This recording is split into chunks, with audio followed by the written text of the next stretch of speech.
Yeah, it is. Yes, it is. Hi. Notice Jen was quick to agree with you. Yes. Because 2 minutes to feel on you watch it on it. Yeah.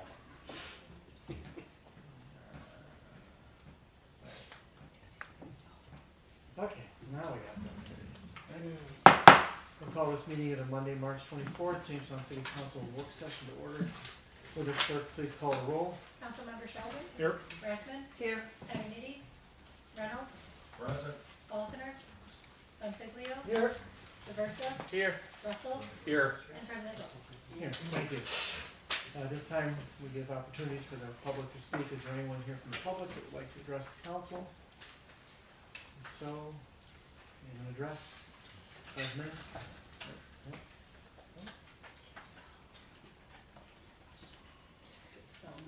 Oh, yeah, I was gonna, after you, yeah, I got you. Okay, since no one's speaking, you can go ahead. We have representatives here from Stella. Make a short presentation again. They were at the Housing Committee meeting, and they're here to answer any questions that the council has about the Gateway project. So the floor is yours. Okay, so just to refresh everyone's memory, this project started back in 2017 with Stella in cooperation with Community Helping Hands, a local not-for-profit based in Jamestown that owns the property currently. The property has 4 floors. Only the first floor has any occupants at this time. The current occupants are Community Helping Hands itself, which operate. They have their administrative offices. They operate used clothing store and used furniture warehouse. And people in the community that are homeless can obtain used furniture from them at no cost. And they also sell used furniture to supplement their other sources of revenue for their not-for-profit operations. Chautauqua County Mental Health Association is another tenant, and then St. Susan's Soup Kitchen is another tenant. Bosse's had been a tenant previously, and when we renovate the first floor, they're going to consider coming back. So that's another possible beneficial use of the property. We're looking to have only not-for-profits or educational entities such as Bosse's as non-residential tenants in the building. Although we are in conversations with a pharmacy and a credit union, as we think those things, even though they're not-for-profit ventures, they would be beneficial to have on the property for the tenants. So we are considering those two as options to fill the non-residential space, which is a portion of the project. The residential space of the project is 110 apartments. The vast majority of them are 1-bedroom apartments. There's a handful of studios, a handful of 2 bedrooms, and just a very few number of 3 bedrooms. The 2- and 3-bedroom apartments are going to be for the YWCA. YWCA serves women with children, homeless women with children, and they will use those apartments to house people coming out of emergency housing situations, are ready for permanent housing and can afford to pay rent instead of living in an emergency shelter. There's brownfield remediation of the property. Was the site of Chautauqua Hardware Corporation, which was a hardware finishing operation, which of course puts out a lot of contaminants, and there's a lot of bad things in the soil that we're going to take out. There's also asbestos and lead in the building that we're going to take out, but the vast majority of the cost is what's in the soil. We're going to, like I said, it's 110 apartments, all at least at 60% of area median income or less. So it's all affordable. And then approximately 50% of the units are for, Stella has 40 units set aside for our clients, and the YWCA has 16 units set aside for their clients. So roughly 50% of the units are for special needs population of one kind or another. The demand for the housing is very high. We, of course, are required to do a market study under the rules of New York State, where the market study company follows a prescribed method of determining the demand by the New York State Housing Finance Agency that's going to fund most of the project. And the market study has to show a capture rate of 20% or less, meaning that if we need more than 20% of the people in the market area, which is defined as the city of Jamestown, if we need more than 20% of the people that are eligible to live there, then we're not feasible. So we have to be under 20%. If we're under 10%, we're considered to be very competitive. Our project is actually coming in under 5%.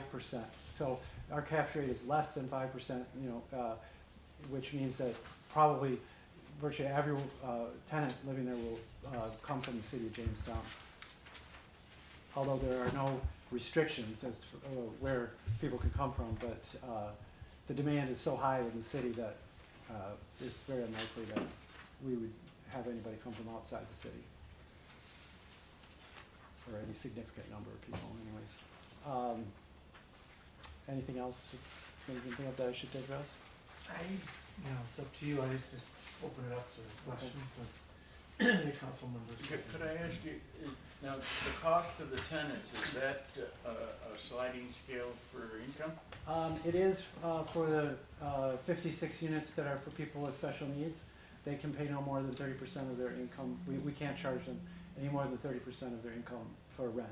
The other units, the rent is based on their income when they move in, and we can't rent it to somebody that doesn't make enough money to afford the apartment, meaning that if their income is too low and we would be asking more than 40% of their income to pay for their rent, then we have to say, sorry, you can't afford this place, and move on to the next person on the waiting list.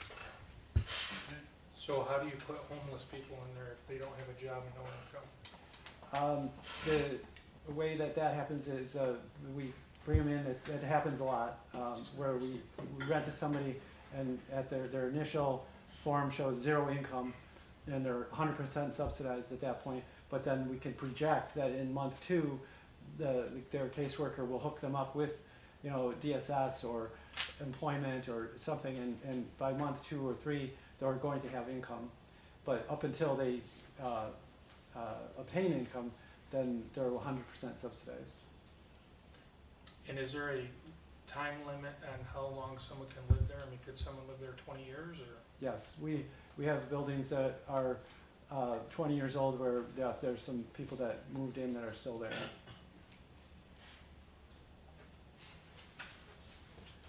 Steve, just comparison-wise, say, I know the escalation in the total price from 42 to 77 is based on a lot of construction costs and other factors. I've had a lot of folks divide 110 into 77 million and come up with a $700,000 apartment. I know that not all 77 is for just the apartments, it's for the remediation, modernization, and the environmental on the building. What would a fair number be? Would it be half of that, or? I have to answer these folks one way or another. Yeah, because that was brought up to me, I had an idea that before the meeting next week, I will go to the general contractor and ask the general contractor, what does it cost to do an apartment? Right. As opposed to, the ground floor space, the remediation, all the other stuff that goes into it. What is the total cost to do an apartment? Like when you build a house, it's per square foot. Yeah. Type of thing. Mm-hmm. How big is the apartment, square footage? Mm-hmm. What does it cost per square foot? Right. So I'm going to get that number for you by next meeting. Yeah. Now, is that mostly because it's HUD regulated? Because Dunkirk just did 11.1 million for 56 units on a brand new building, and that involved tear down of 2 older commercial buildings. And I guess the other observation, and it's not apples to apples, but we have a hotel in Celeron for 38 million with 100 rooms in it. Do you know? See where I'm getting people to ask these questions about why does it cost so much? And obviously the overruns is a big part of that, but it's probably regulation, it's another big component. Yeah, we have to build to a different standard than a private developer would build to.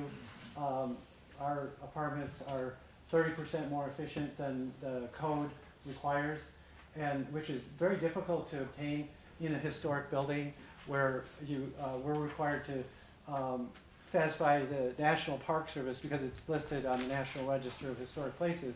So we have to satisfy the National Park Service in our work, what we're doing.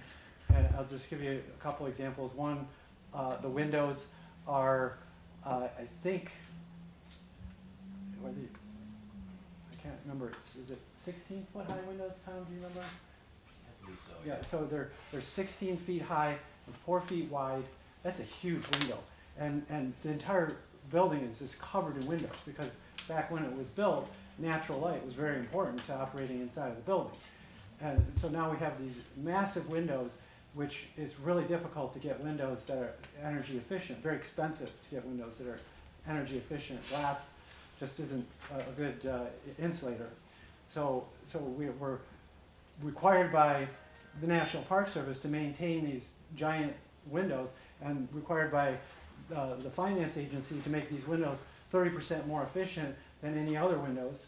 And so that's one of the biggest cost increases.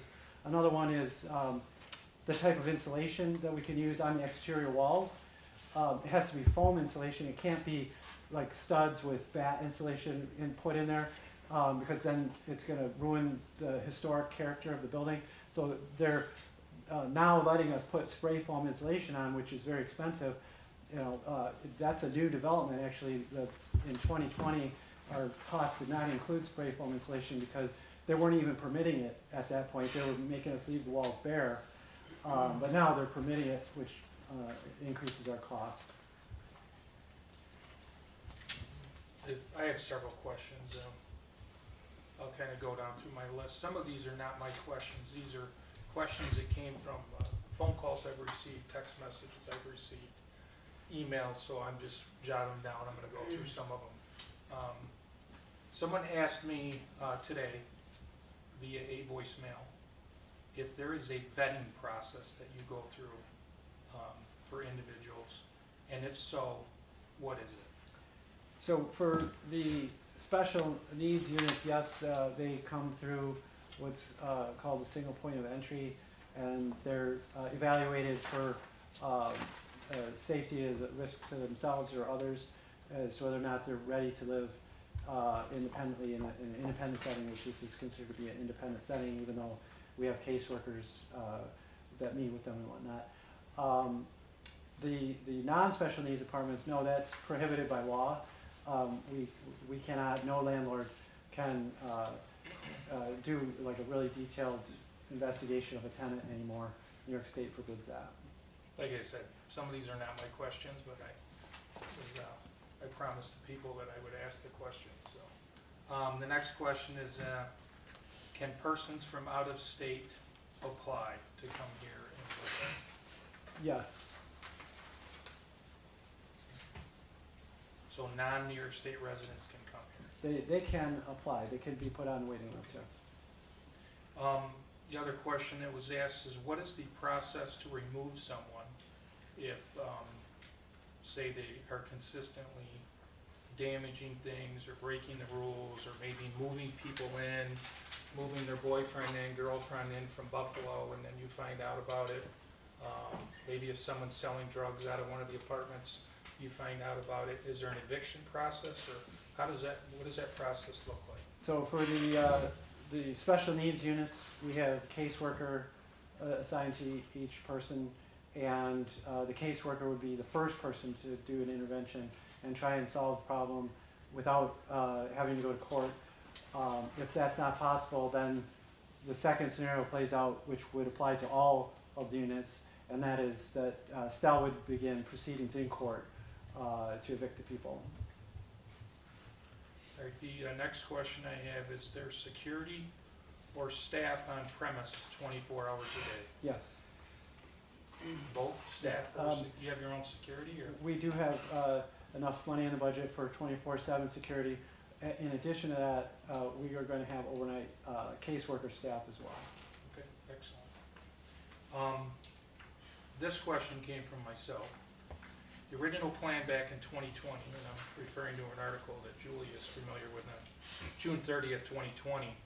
And we had discussions about it with Ms. Surdick. The original plan was that there was supposed to be money allocated towards the city to tear down what was equivalent to 96 bedrooms in the city. So if you took a typical 3-bedroom house in the city, we would be tearing down 30 homes, condemned homes or something in the city to basically equal what is being built there. Back in 2020, we were going to be allocated, and Crystal can correct me if I'm wrong, nearly $900,000 to do that.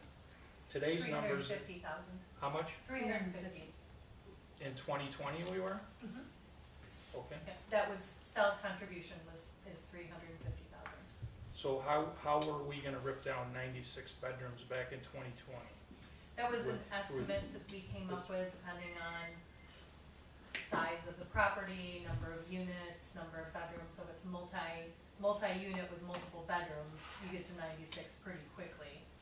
I think it was more about the dollar amount. So is the plan, is your plan, or Stell's plan still to tear down what is equivalent to 96 bedrooms in the city of Jamestown with this current project? I think that would be a goal. With $350,000? With $350,000, you know, I don't know how realistic that is. Really, the intent was to work with Stell to identify the properties and prioritize our priorities based on our own priority list of demos that we already have in the pipeline. And so really it gives us the ability to make those strategic decisions on which properties to demolish. So basically you're telling me, I can also just add that, okay, go ahead. that the Chautauqua County Land Bank and when we did a project in Dunkirk, the Chautauqua County Land Bank would often purchase the real estate and demolish it with their own funds, and then we would buy it from the land bank for the then appraised value, whatever the vacant land was worth. So that was part of our thinking with the 96 bedrooms, is that the Chautauqua County Land Bank is going to do, put some of their money into work of demolition. And the houses that we demolished, the land that we obtained by doing this, we're planning to do infill housing so we're not just gonna tear these places down and have vacant lots all over Jamestown. We're gonna hopefully build new, high-quality, energy-efficient homes in the places where we tear down. Are you aware that some of these council members here today voted and already gave the land bank $1 million to tear down houses in the city, and those numbers have not all come to fruition yet? They haven't all been ripped down? No, that's great news. That sounds So that hasn't happened. So, Ms. Surdick, you're saying that you would like to see the houses torn down with the $350,000, but what's the current rate to rip a 3-bedroom house down right now? Approximately 33 to 38,000. So, realistically, with the $350,000, if we only use that money that's gonna be allocated to the city, we're looking at only being able to rip down 10 houses, which is 30 bedrooms, and before we were talking about 96 bedrooms when this project was rated at $31 million, and now it's $77 million. And anyone that builds a new house or new projects always knows that there's 10 to 20% overrun. So this project is not going to be $77 million from the taxpayers of the state of New York. I would estimate that it's gonna be a lot more than $77 million. No, actually, that $77 million includes a 10% contingency. Okay. The other question I have, and maybe this is for Corporation Counsel, who's the attorney on this project? We have a number of different attorneys. We have an environmental attorney, Adam Walters. We have Ray Reichert is our tax attorney, and Vince Hanley is our real estate attorney.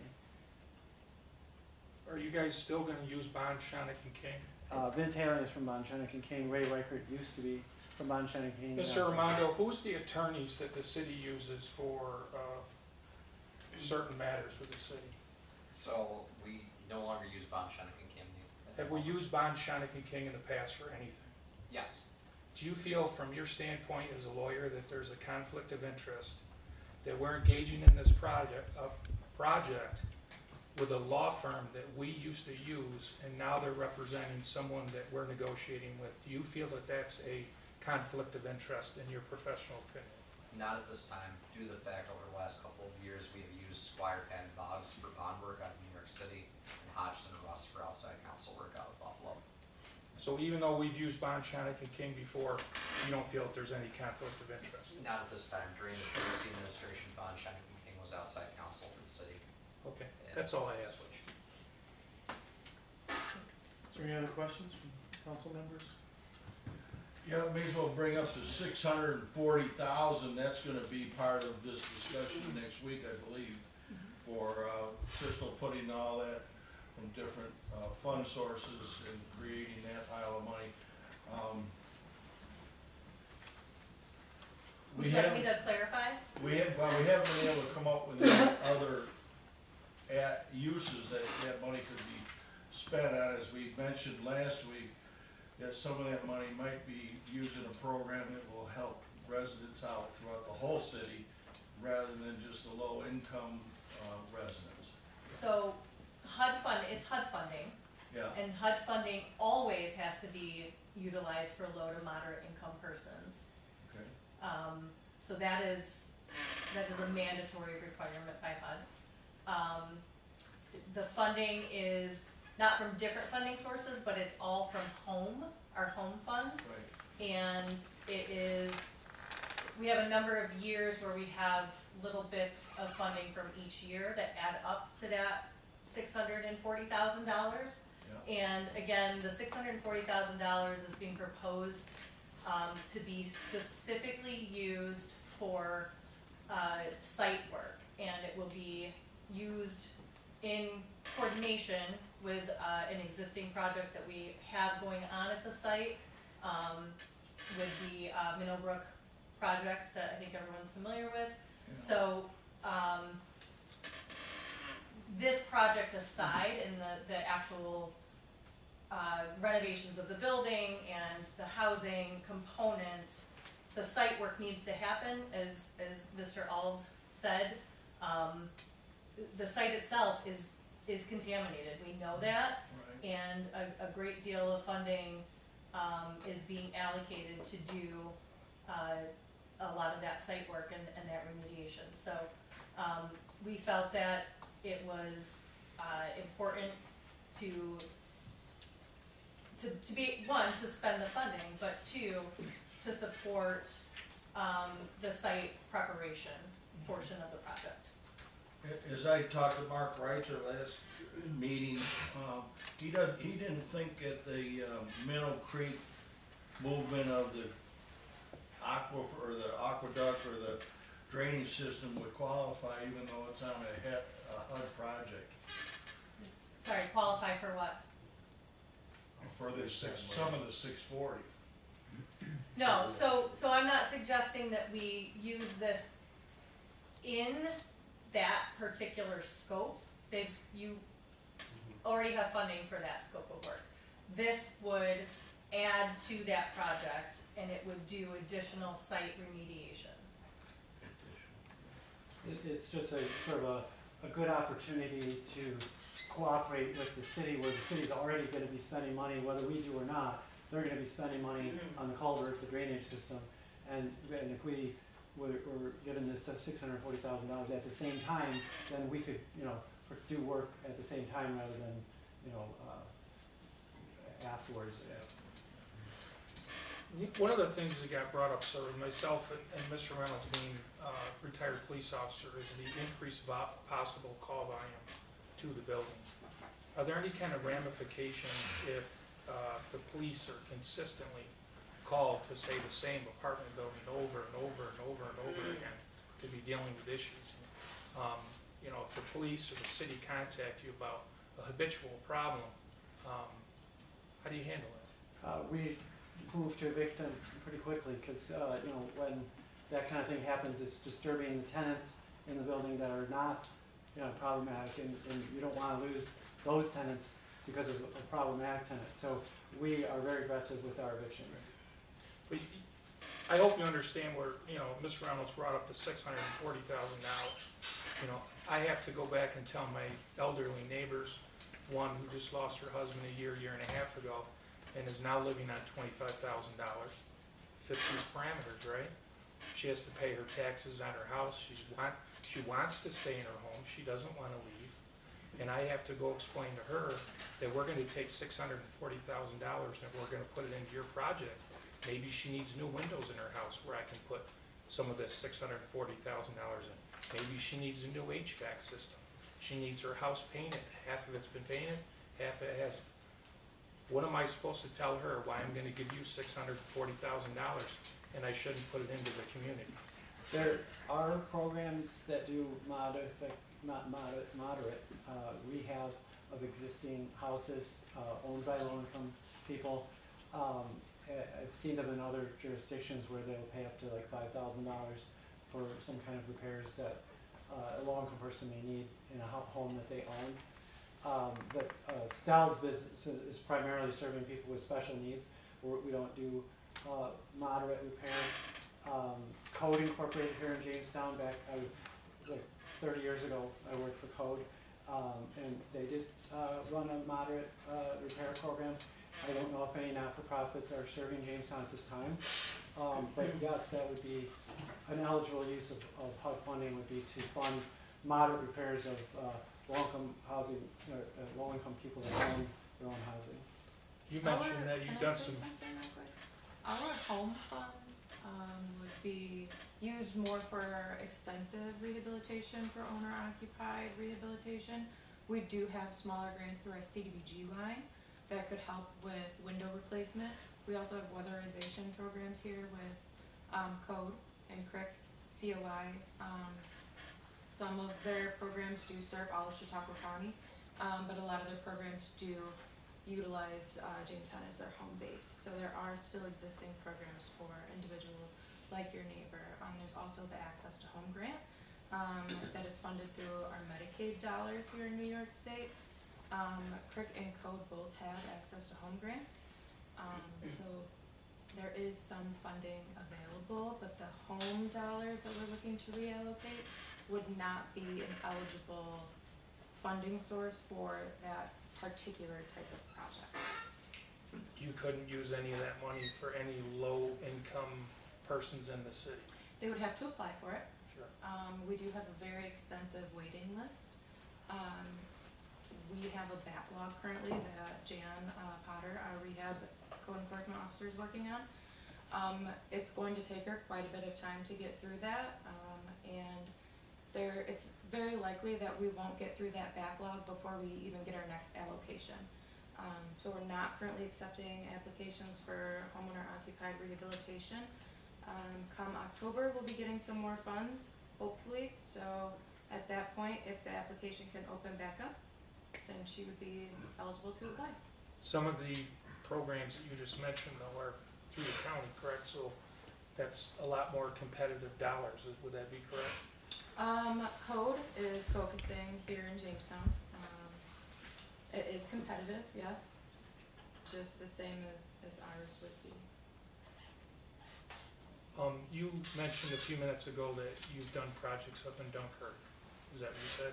Yes. What are some of the challenges or problems that you've seen with these programs up in Dunkirk?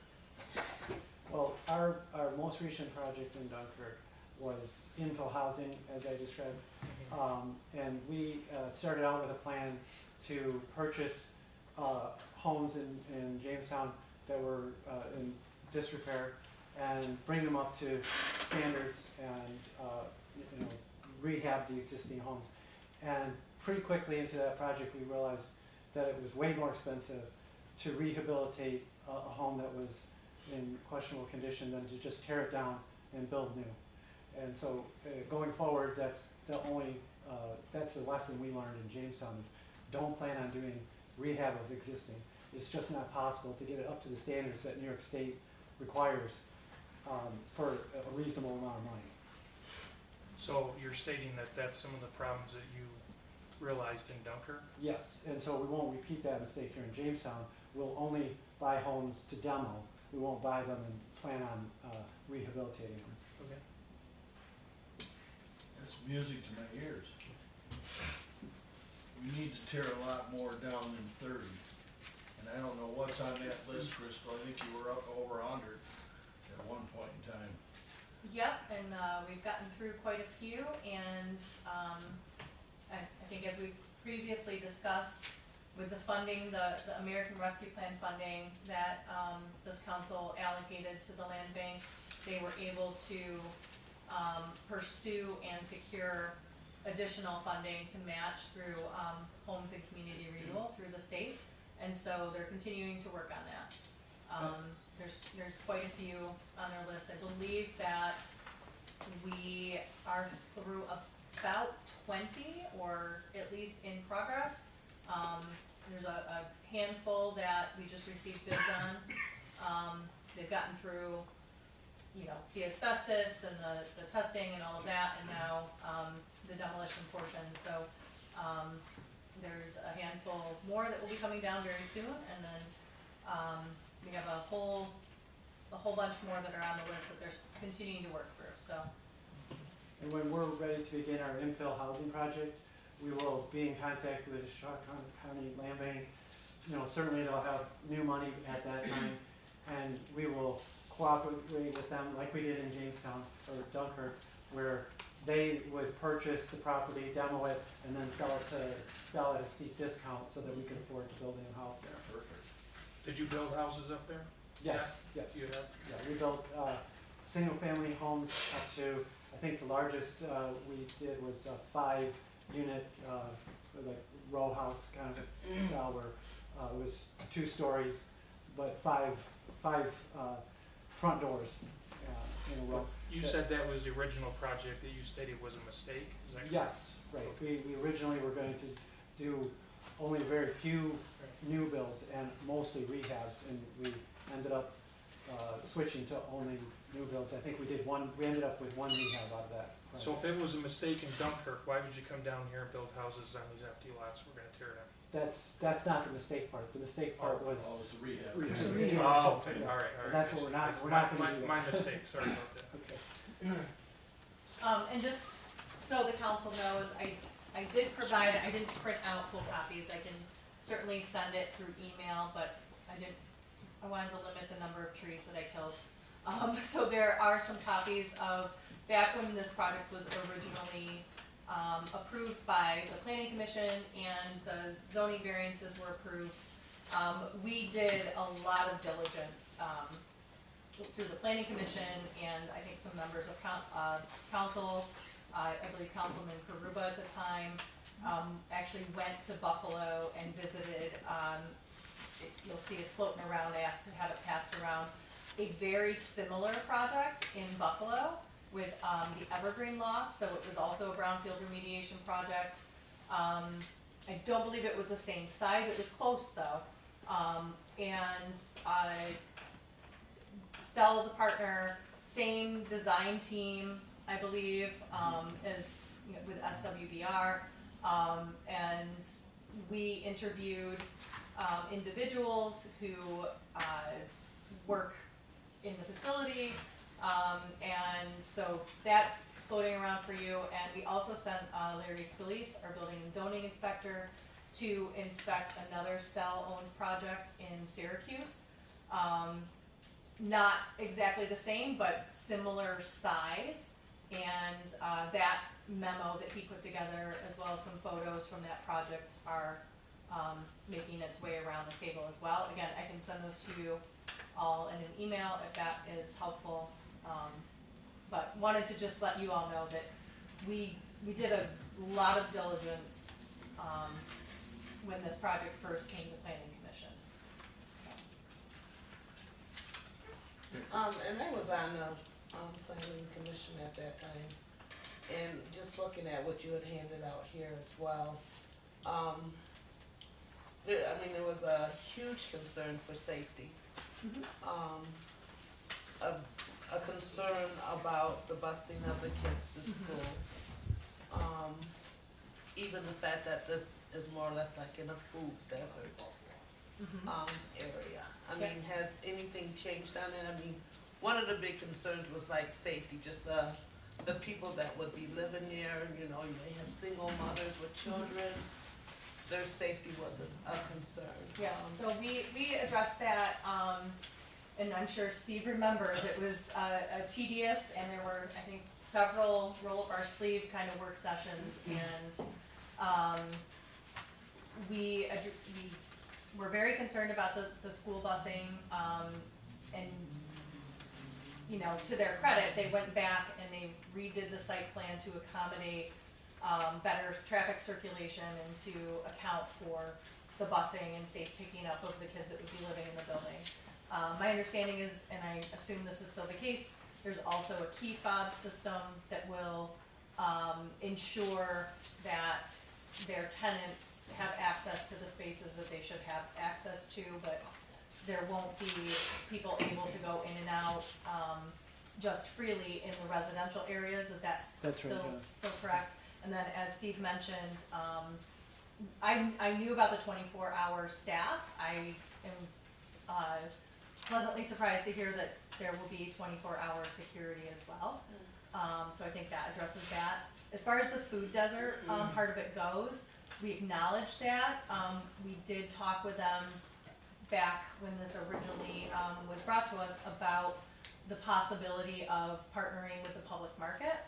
And I know that the public market does already send their mobile market over to the Gateway Center to try to help, you know, offset some of that food desert issue that we have there. So I would hope that incorporating some kind of additional opportunity for, you know, the ability to get some groceries, that might still be something that's on the table, but I would imagine that the public market is still in play and that the mobile market would still be welcome to Yes, absolutely. to go there. So, any other? Did I miss anything? No, that was it, thank you. Okay.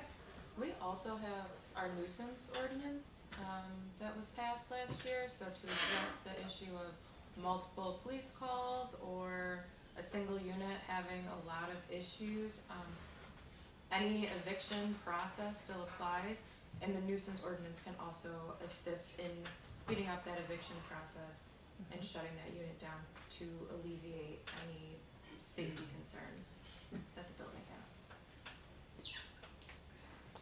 Okay, Steve, could, if the project proceeds, what is the estimated start and end time? You may not know, but. Well, the projection right now would be February of next year. That's what, the primary funding source, which is the New York State Housing Finance Agency, they have given us indication that they would be prepared to close this out in the first quarter of next year, which means February. That's their board meeting. So Yeah. we could get approval in February and start work then. How long do you think it would take? The contractor is projecting 14 months for construction. Okay.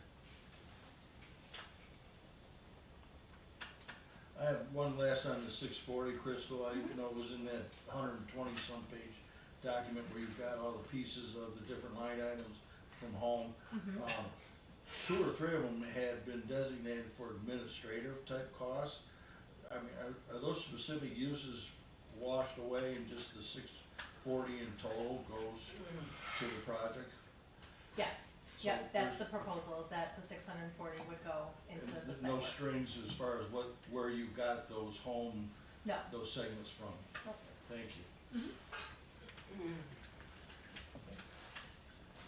Anything else? No? Thank you. Thank you. Answer any other questions? Thank you, sir. Is there anything else? Housing, just other than, I'd like to thank Steve, Alt and Tom Whitney for showing up to offer support for the project and give us more detail. as a whole board. Steve again covered most everything that he talked about in our housing committee. There was mention of a couple variances that were granted.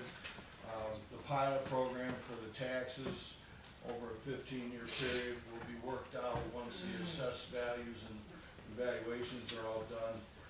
And then he did mention the $350 for tearing down those houses.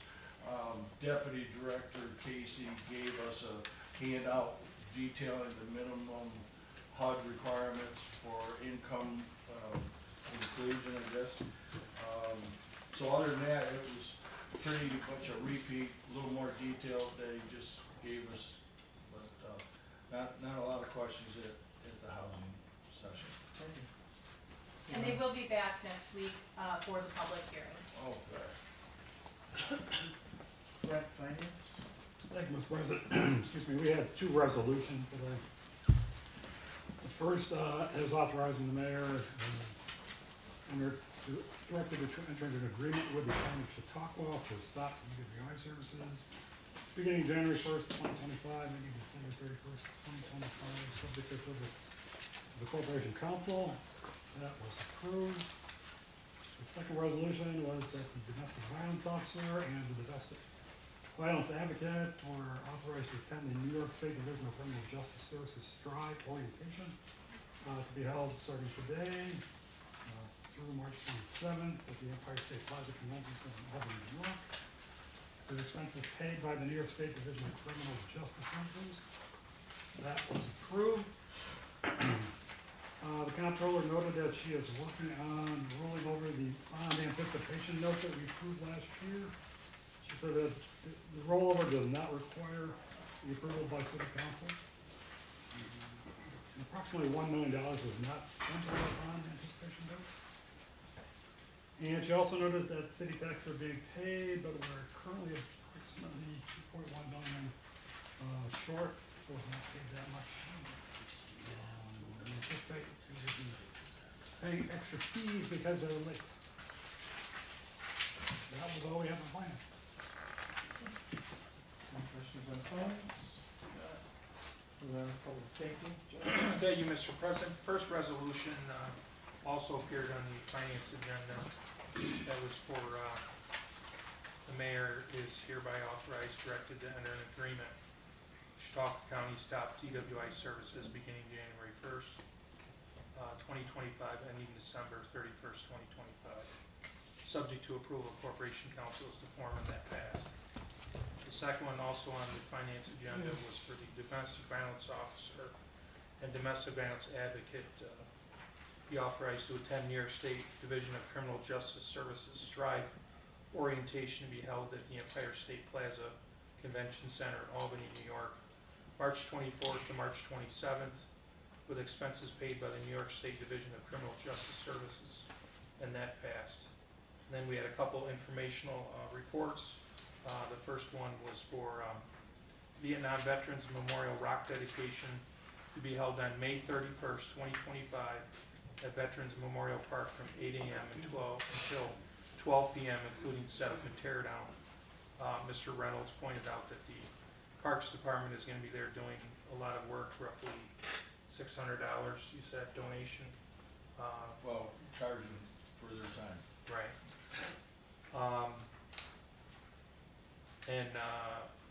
That passed. The second was a special event. The third Thursday to be held on May 15th, June 19th, July 17th, August 21st, September 18th of 2025 at Winter Garden Plaza under the Reg Linane Marquee, Potter's Terrace, and a tree planter on the southwest corner of 3rd and Pine Streets from 4 p.m. until 10 p.m., including setup and tear down.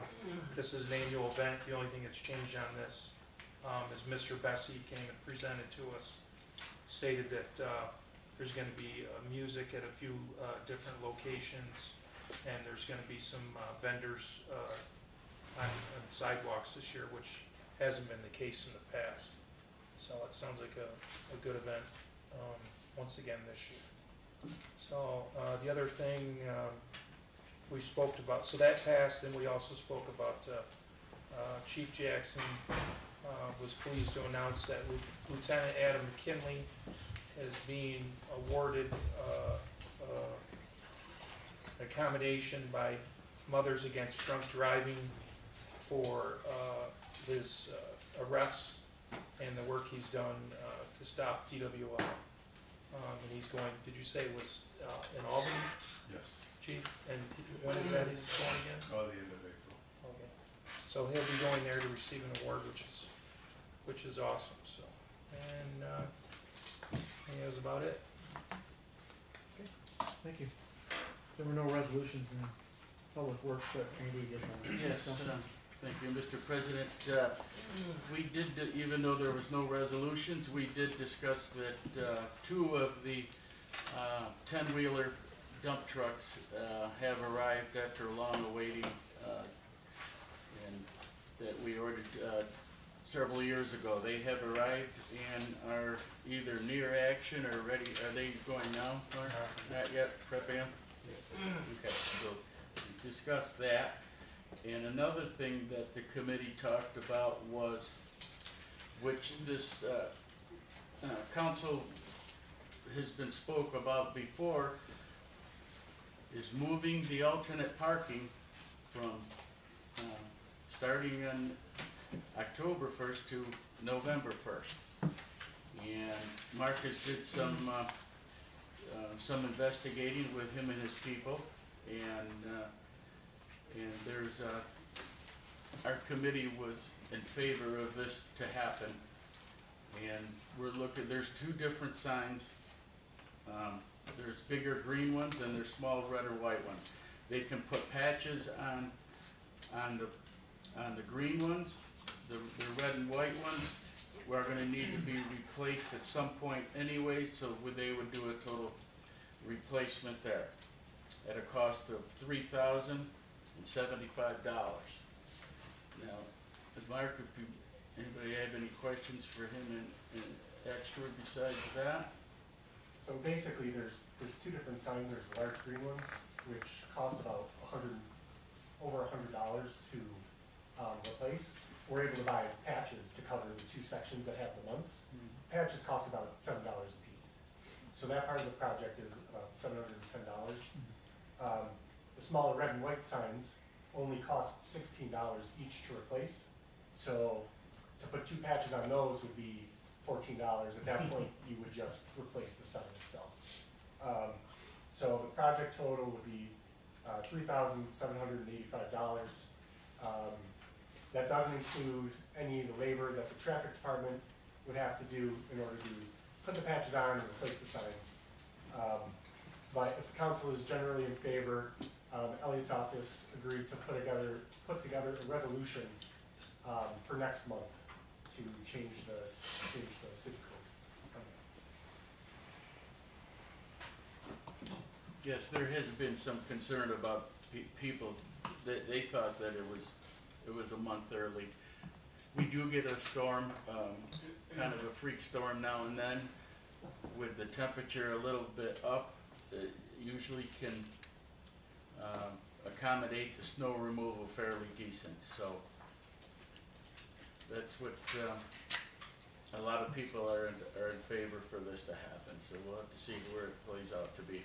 Is there a way to have, I know in That's- some cities they have this, like have an emergency, say you get a bad snowstorm October 15th.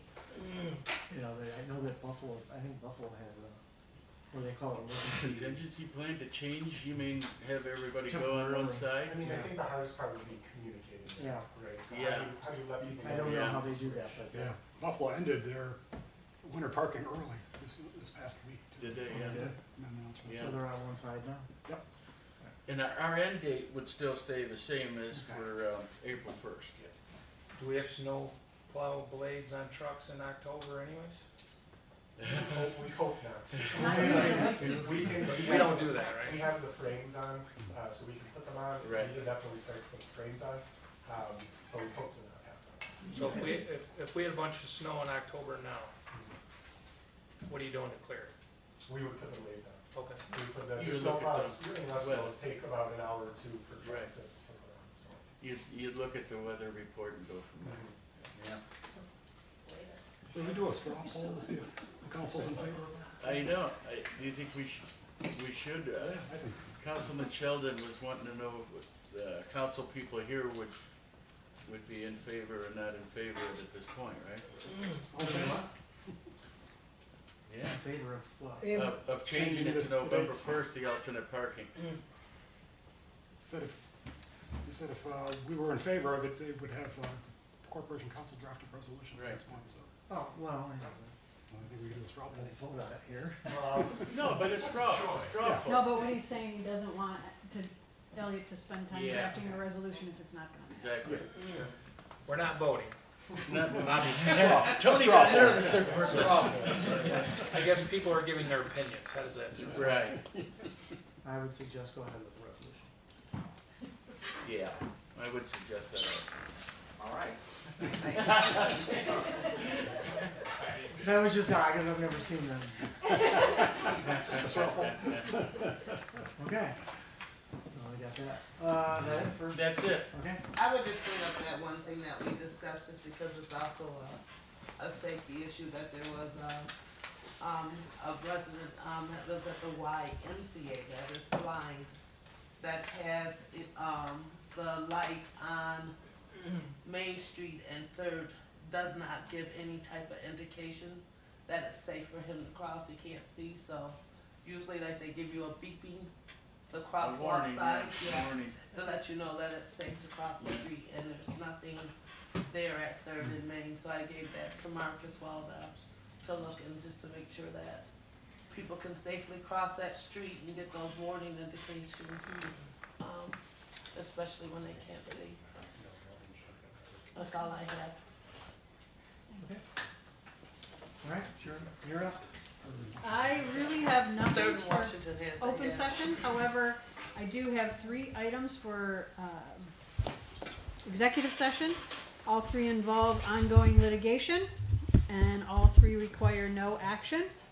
And the only person I would need here is Elliot and Erica. Correct? I asked him to be here as well. Tim? Chief Jackson, yes. Do you have a motion to go into executive session for 3 items of potential litigation? Sorry, Tim, I lied. Move, second. I'd like to welcome Russ Bonfiglio back in the saddle. There you go. Welcome back, Russ. Thanks, bro. All in favor? They are. Aye. Aye.